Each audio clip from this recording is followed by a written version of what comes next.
Yesterday, I watched a customer walk past a 2019 Mazda CX-5 at a used car lot and head straight for a Honda CR-V that cost $4,000 more. Same mileage, same condition, same features, but he didn't even look at the Mazda. When I asked him why, he said, "I don't know, I just always hear about Honda." That CR-V he bought, it's got a problematic 1.5T engine that dilutes oil. The Mazda he ignored? Bulletproof naturally aspirated engine that'll run forever. He just paid $4,000 extra for a worse vehicle because of brand perception. Here's what most people don't understand. The used Japanese SUV market is completely dominated by three names: RAV4, CR-V, Outback. Everyone wants them, everyone bids on them, and prices have gone absolutely insane. A 5-year-old RAV4 with 60,000 miles costs almost as much as it did new. Meanwhile, there are 3 other Japanese SUVs sitting right next to them that nobody looks at. Same reliability, same build quality, sometimes even better features. But they sell for thousands less because people don't know about them.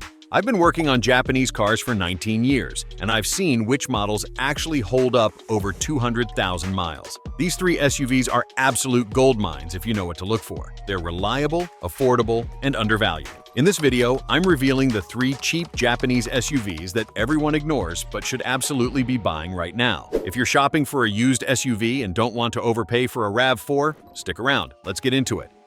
SUV number 1, Mazda CX-5, the overlooked champion. This is the single most undervalued Japanese SUV on the used market right now. The Mazda CX-5 does everything a RAV4 or CR-V does, often better, but costs $3,000 to $5,000 less. Here's why everyone ignores it. Mazda doesn't have the same brand recognition as Toyota or Honda. People still remember Mazda's reliability issues from the 1990s, even though they fixed all of that 20 years ago. And Mazdas don't have the massive dealer network that Toyota and Honda do, so buyers worry about parts and service. But here's what people are missing. The CX-5 has been rock-solid reliable since the second generation launched in 2017. The 2.5-liter naturally aspirated Skyactiv engine is one of the most durable 4 cylinders ever made. No turbo to fail, no direct injection carbon buildup nightmares, just a simple, tough engine that runs forever. The 6-speed automatic transmission is a traditional torque converter design, not a CVT. I've seen CX-5s with 180,000 miles on the original transmission with nothing more than fluid changes every 60,000 miles. Compare that to Honda's CVTs that fail at 100,000 miles, and the value becomes obvious. The interior quality destroys the competition. Mazda interiors feel like luxury vehicles, real leather, soft-touch materials, and excellent build quality. A 2019 CX-5 has a nicer interior than a brand-new CR-V. I'm not exaggerating. All-wheel drive actually works. Mazda's iActive AWD system predicts wheel slip before it happens and adjusts torque 200 times per second. It handles snow and light off-road better than most competitors. The driving experience is unmatched. The CX-5 feels sporty and responsive compared to the numb steering and soft handling of a RAV4 or CR-V. If you actually enjoy driving, the CX-5 wins every time. Here's the price difference that blows my mind. A 2019 Honda CR-V XL with 50,000 miles sells for around $28,000 to $30,000. A 2019 Mazda CX-5 touring with the same mileage sells for $23,000 to $25,000. That's a $5,000 difference for a vehicle that's arguably better. The only reason? Brand perception. What to watch out for? The CX-5 is pretty bulletproof, but here are a few things to check. Make sure the dealer or previous owner actually changed the transmission fluid. Mazda recommends it every 60,000 miles, but many people skip it because it feels fine. Check the maintenance records. Inspect the rear brakes carefully. CX-5s tend to wear rear brake pads faster than fronts because of how the AWD system distributes braking force. Not a big deal, just something to budget for. Check for steering rack leaks on 2017 to 2019 models. Some had issues with power steering fluid seepage. If it's been fixed under warranty, you're good. If not, negotiate the repair cost. Test the infotainment system thoroughly.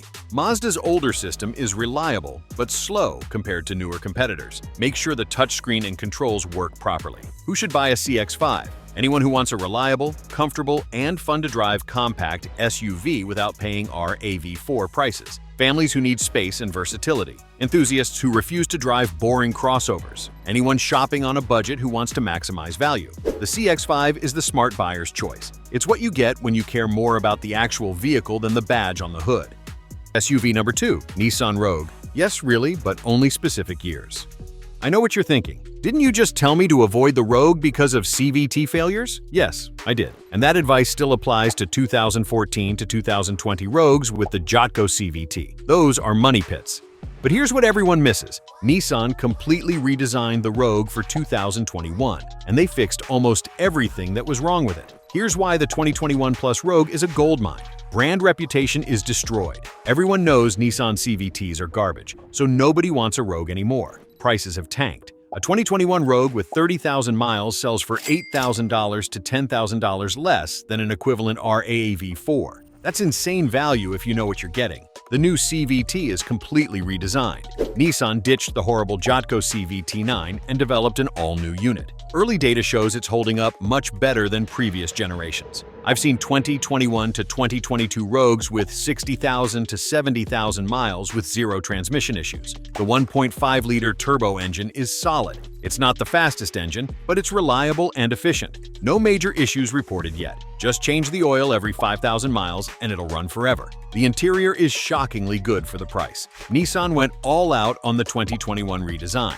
Quilted leather seats, dual-screen infotainment, and build quality that rivals Mazda. A used 2022 Rogue Platinum feels like a $45,000 luxury SUV but costs $26,000 used. ProPilot Assist is standard on most trims. This is Nissan's adaptive cruise control with lane-keeping assist. It's one of the best semi-autonomous systems available and makes highway driving effortless. Here's the price comparison. A 2022 Toyota RAV4 XLE with 35,000 miles sells for around $32,000 to $34,000. A 2022 Nissan Rogue S5 with the same mileage sells for $24,000 to $26,000. That's an $8,000 difference. $8,000 for an SUV that's newer, better equipped, and just as reliable. What to watch out for, Oj? The 2021 Plus Rogue is solid, but here are some red flags to avoid. Don't buy a 2020 or older Rogue, period.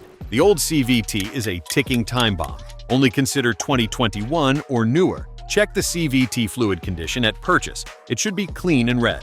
If it's brown or smells burnt, walk away. The CVT may already be damaged. Inspect the infotainment system. Some 2021 models had software glitches that caused freezing or reboots. Make sure the system has been updated to the latest software version. Look for oil consumption issues. Some early 1.5T engines burned oil between changes. Check the oil level and look for low oil warnings in the vehicle history.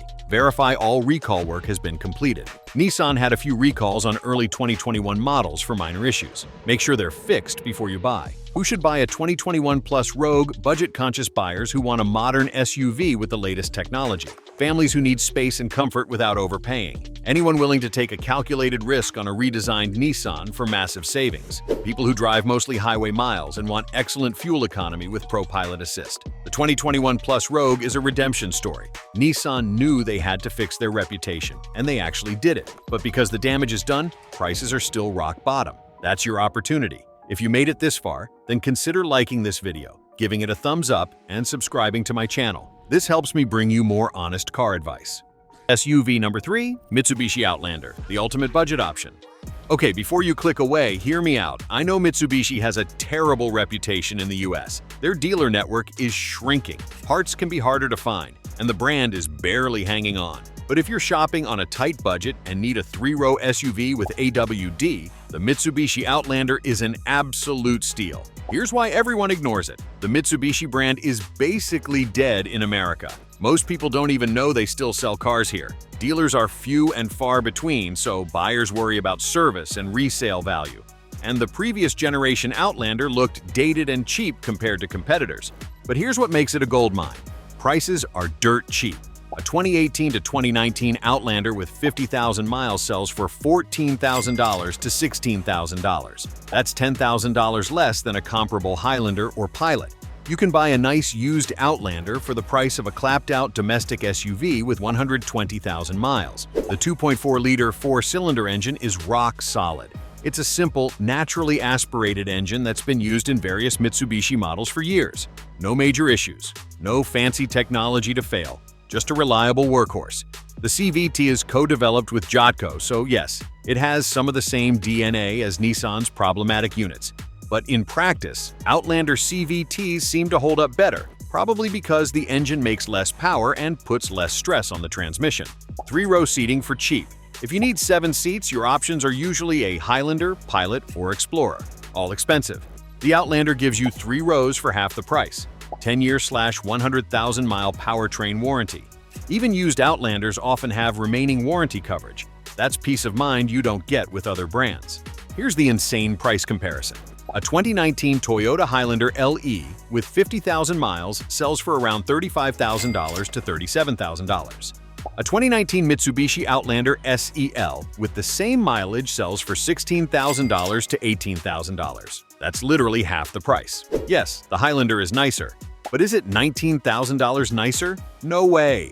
What to watch out for? The Outlander is a budget option, so expect some compromises. The interior materials are cheap, lots of hard plastics. The seats aren't as comfortable as competitors. If you're okay with that, fine. If you want luxury, look elsewhere. The third row is tight. It's really only suitable for kids or very short adults. Don't expect to comfortably seat 3 adults back there. Check the CVT fluid religiously. Change it every 30,000 miles. This is non-negotiable. The CVT is the weak point, and fluid changes keep it alive. Test the AWD system. Make sure it engages properly and doesn't make noise when turning. Some Outlanders develop AWD issues if the fluid isn't changed. Inspect for rust if you're in the rust belt. Mitsubishis don't have the best rust protection. Check the wheel wells, rocker panels, and undercarriage carefully. Who should buy an Outlander? Families on a tight budget who need 3-row seating. First-time car buyers who want something reliable and affordable. People who don't care about brand prestige and just want transportation. Anyone willing to maintain the vehicle properly to maximize its lifespan. The Outlander isn't glamorous. It won't impress anyone. But it's honest, reliable transportation that costs half what the competition charges. Sometimes that's exactly what you need. Why these SUVs are gold mines. Here's what all 3 of these vehicles have in common. They're undervalued because of brand perception, not actual quality. People pay extra for the Toyota or Honda badge even when the vehicle underneath isn't better. They offer 80% to 90% of what the popular SUVs provide for 50% to 70% of the price. That's incredible value if you're smart enough to see it. They're reliable when properly maintained. None of these SUVs will strand you if you change the oil, replace the fluids, and fix problems when they arise. Depreciation has already hit them hard. You're buying at the bottom of the depreciation curve, which means you won't lose much more value when you eventually sell. How to find the best deals. Here's my strategy for buying these undervalued SUVs. First, expand your search radius. These aren't as popular, so inventory might be limited in your area. Be willing to drive 100 to 200 miles for the right vehicle. Second, look for certified pre-owned or dealer trade-ins at reputable lots. These often come with some warranty coverage and have been inspected. Third, get a pre-purchase inspection from an independent mechanic. Spend $150 to have someone check it over before you buy. This is especially important for the Nissan and Mitsubishi. Fourth, check the maintenance records. These SUVs need proper maintenance to stay reliable. If the previous owner skipped oil changes or ignored service intervals, walk away. Fifth, negotiate hard. These vehicles don't sell as fast as RAV4s or CR-Vs, so dealers are more motivated to move them. You have leverage. Use it. And finally, factor in long-term costs. Yes, the purchase price is lower, but will parts be more expensive? Will insurance be higher? Do the math before you commit. The smart buyer's advantage. While everyone else is overpaying for RAV4s and CR-Vs, you can get a better-equipped, newer SUV for thousands less. You just have to be willing to ignore the badge. The CX-5 gives you luxury and driving dynamics. The 2021 Plus Rogue gives you modern technology and space. The Outlander gives you 3 rows and incredible value. All 3 will serve you well for 200,000 miles or more if you maintain them properly. And when you sell them, you won't lose much because you bought at the bottom. That's what smart car buying looks like. Not following the crowd, not overpaying for a name, just finding quality vehicles that others overlook. These 3 Japanese SUVs are sitting right there, waiting for someone smart enough to recognize their value. That someone should be you.